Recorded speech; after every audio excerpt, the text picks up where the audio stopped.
ఎవరది?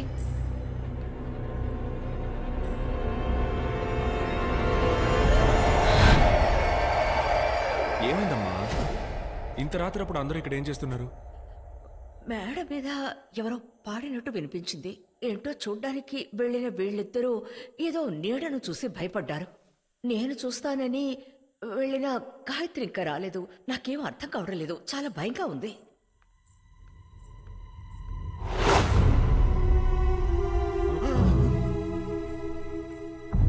తానే మేడ మీదకి వెళ్ళింది. మేడం మీదకే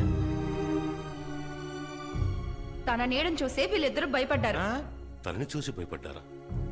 ఇంత రాత్రప్పుడు మేడ మీద నీకేం పని?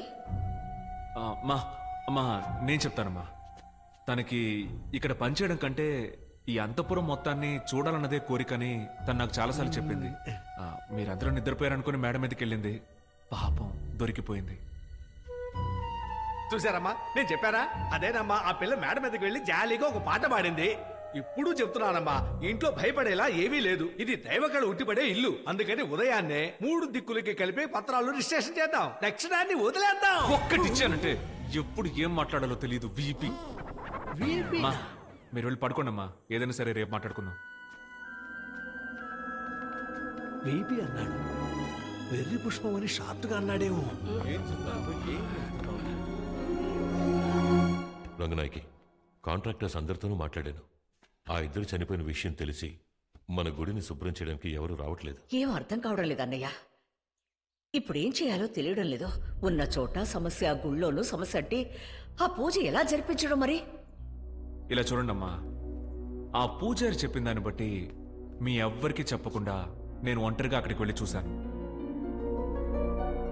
అందులో నాచు, బురద, మొక్కలు ఏమీ లేవు. నీళ్లలో పడిపోవడానికి ముందే వాడికి హార్ట్అటాక్ వచ్చింది.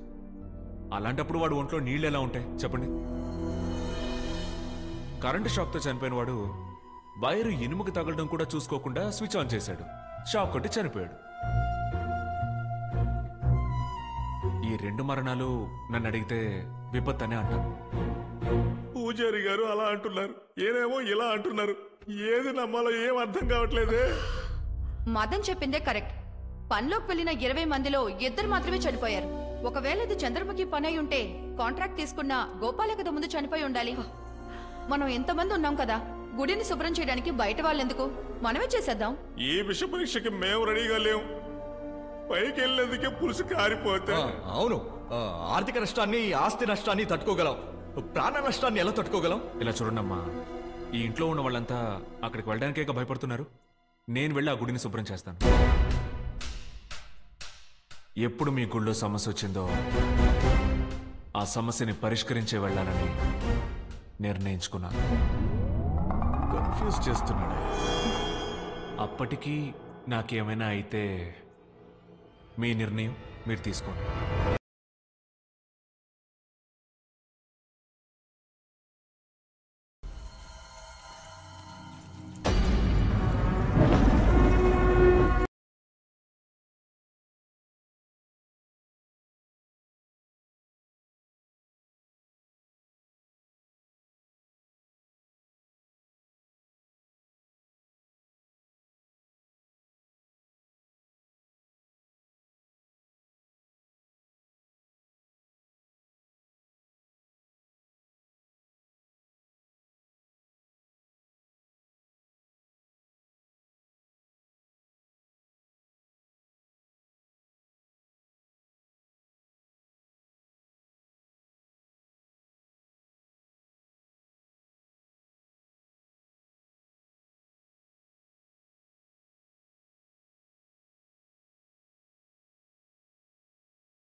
వచ్చేసావా?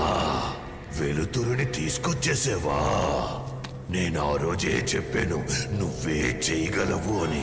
నువ్వు కాకుండా ఈ పని ఇంకెవరు చేసినా ఆ మంటల్లోనే మాడి మసైపోయేవారు. నువ్వు సూర్యగ్రహణంలో పుట్టిన వాడివి. నీ జాతకము ఆ వేటయ్య జాతకము ఒకే జాతకం. అది మాత్రమే కాదు, మీ జాతకాల్లో గ్రహాలు కూడా ఒకే అమరికలో ఉన్నాయి. నీ ద్వారానే ఇక్కడ జరగబోయే సమస్యలకి ఓ పరిష్కారం వస్తుంది. దానివల్ల నీ ప్రాణాలకే ప్రమాదం రావచ్చు. ఆ ఇంట్లో ఉన్న ఎవరో ఒకరినే చంద్రముఖి ఆవహించింది. వాళ్ళ ద్వారానే తను అనుకున్నది సాధించబోతోంది.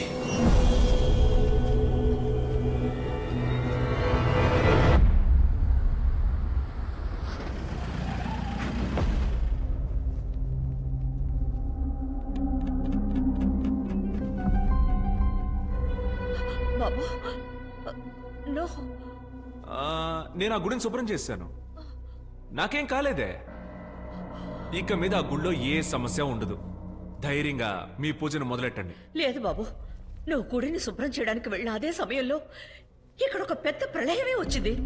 పైనెవరో అరవడం ఏడవడం, వస్తువులన్నిటినీ విసిరి పగలగొట్టి ఇల్లే కూలిపోయేంత పని అయింది. ప్రాణం పోయి వచ్చినట్టుగా ఉంది. ఇక్కడ ఒక్క నిమిషం కూడా ఉండకూడదు, వెంటనే వెళ్ళిపోదాం. అవునక్క, వెళ్ళిపోదాం. చూడు, ఇంకొక్క నిమిషం కూడా ఇక్కడ ఉండొద్దు. ఎంత దూరమైనా పర్వాలేదు, ఇంకెక్కడైనా ఉండి ఈ గుడి పూజ జరిపిద్దాం. కుదరదు, నేనందుకు ఒప్పుకోను. ఈ ఇల్లు వదిలి మీరు ఎక్కడికి వెళ్ళినా మీ సమస్యని ఎవ్వరూ పరిష్కరించలేరు. నేను ఆ గుడిని శుభ్రం చేసి వచ్చేటప్పుడు ఒక సిద్ధుణ్ణి చూశాను. ఆయన నాకు ఎన్నో విషయాలు చెప్పారు. అందులో ముఖ్యమైన విషయం, ఈ కుటుంబంలో ఎవరో ఒకరు చంద్రముఖి వల్ల బాధించబడ్డారంట.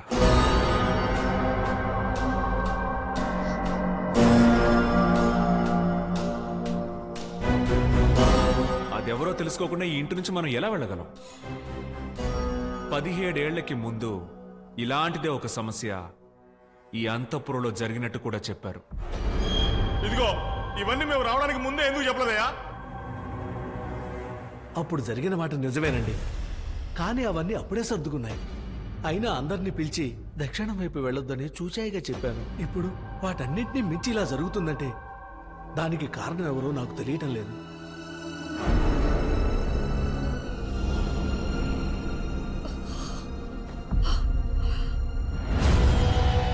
ఈ ఇంటి యజమాని ఎవరు? నేనే స్వామి. ఇంతకుముందు ఈ ఇంట్లో ఏం జరిగింది? అది జరిగి 17 సంవత్సరాలు అవుతుంది.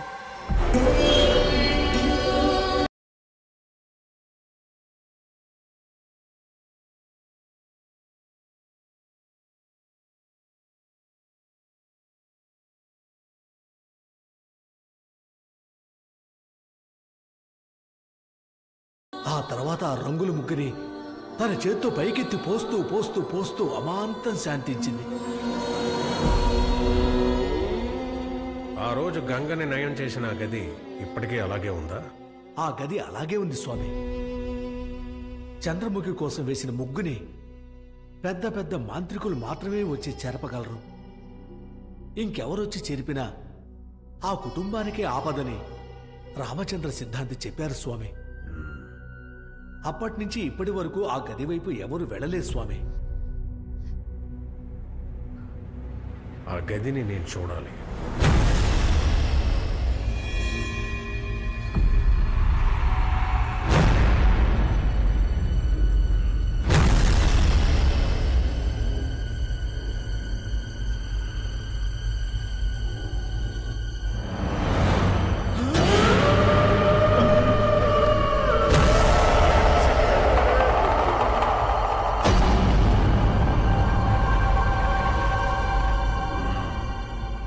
గదిలోకి ఎవరో వచ్చారు.